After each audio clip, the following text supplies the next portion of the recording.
Sunday, March 5th, 2023. Today in the Daily Review, we briefly discuss the new, much anticipated Chris Rock special on Netflix that aired live. A live streaming event, rare for Netflix. Last night called Selective, Outrage.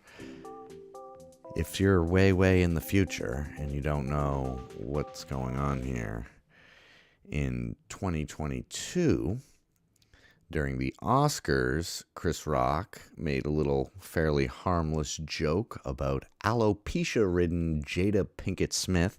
And Will Smith, after, been getting it from all sides for some other activities that were happening in his life that they were kind of vocal about, simply to get attention, which, whatever. And I guess, what am I doing?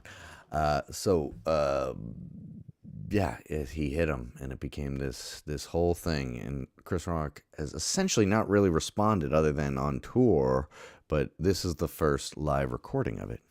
Here it is. Here's the response, essentially. And he deals with that basically in the last 10 minutes. And the rest is quite good. Some of the stuff in the middle about growing up poor but raising rich kids, and things about his interaction with women and stuff. I just feel like it was funny, but it's well-worn territory for him. It didn't feel as fresh. Some of the early stuff, luckily he didn't do any COVID stuff, which I think everybody's just tired of, and we're far enough past it. But he's got such a good way of just synthesizing an idea down to like one phrase, which he'll keep repeating in it, and it just destroys you. Like when you really start breaking it down, going, boy, that's so universal what he just hit on.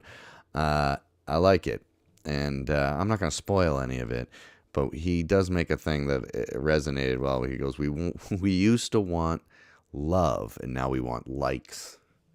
It's like, that's pretty good. It's pretty good. None of this is, groundbreaking, but it's just real, well delivered, well performed. It's live too. So most specials you see, stand-up specials, they shoot over 2 nights so that they can pick and choose. They can have like edit points and cuts and stuff. And I'm sure you can notice that in some ways, but and you maybe just a better show entirely from the other one, but it gives you some ability to mess around.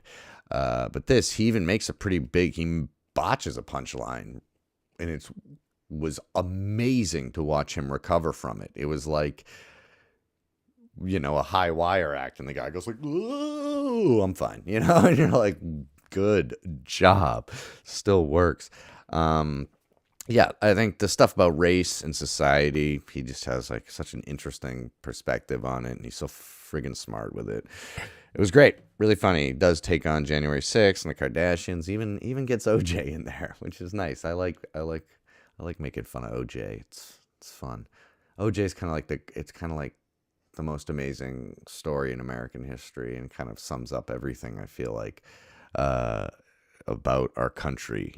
Can be learned kind of by analyzing that story in terms of the media and race and how our society works, and entertainment and crime. I don't know. It's kind of got everything. It's like a Shakespearean story. Anyway, the end though, I won't spoil anything. It's just, to me, it just seems like a nail in the coffin to Will Smith, because the way, he just Chris Rock presents it with such grace, the way he takes Smith down, even though he basically calls him a bitch over and over again, which I know that's, he doesn't, whatever. I'm not going to deal with that. But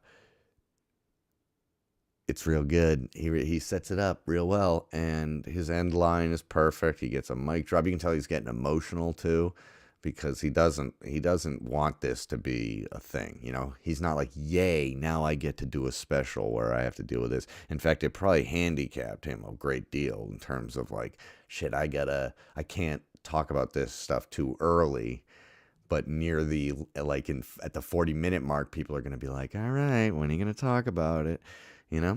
So I think he thread the needle nicely. I think he comes out looking great, just like he did before. I've always been on his side. I've always been a bigger Chris Rock fan than a Will Smith fan. You know, always. I actually, at one point, Chris Rock really praised him, so he's always been a big fan. It's like, yeah, I never really, I'm not. Go back and look. It's documented.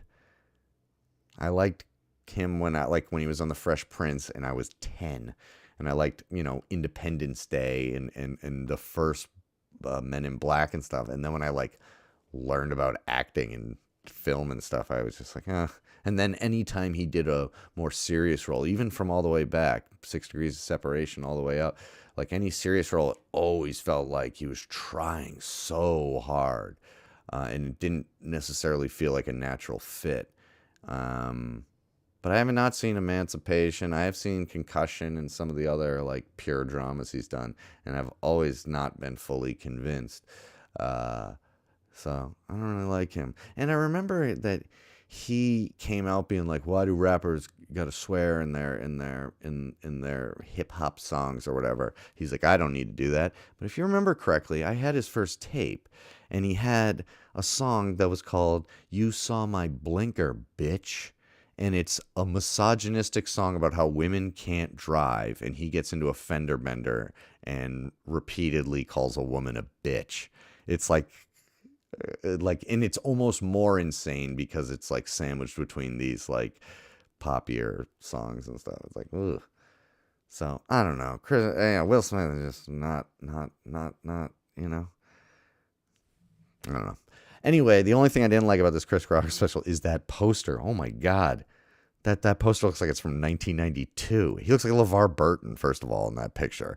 And just like the graphic design on it is like 2 generations back, I would say, in terms of style.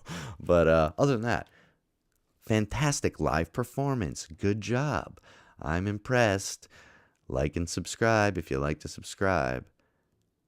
I'll be here every day. You can be here as much as you want. And yes, what I learned is certainly revenge is a dish best served live.